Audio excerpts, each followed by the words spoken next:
तुम्ही पाहताय एबीपी माझा आणि एबीपी माझावर सुरू आहे मुंबई ईस्ट वेस्ट. मंडळी, मँचेस्टरमध्ये आजपासून सुरू झालेल्या चौथ्या कसोटी सामन्यात भारतानं पहिल्या दिवसाखेर 4 बाद 264 धावांची मजल मारली.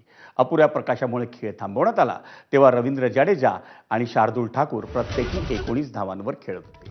त्याआधी इंग्लंडनं या कसोटी मालिकेत सलग चौथ्यांदा नाणेफेक जिंकली आणि भारताला फलंदाजीचं आमंत्रण दिलं.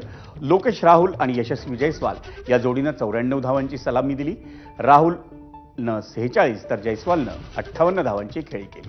त्यानंतर गिल अवघ्या 12 धावांवरच पॅव्हेलियनमध्ये परतला. मग पंत आणि साई सुदर्शननं चौथ्या विकेटसाठी नाबाद 72 धावांची भागीदारी केली.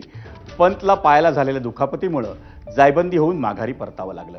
डावखुरा साई सुदर्शन एक आक्रमक फटका खेळण्याच्या नादात स्टोक्सच्या गोलंदाजीवर 61 धावांवर माघारी परतला. इंग्लंडकडून स्टोक्सनं 2, वोक्स आणि डॉसन यांनी प्रत्येकी एक विकेट घेतली.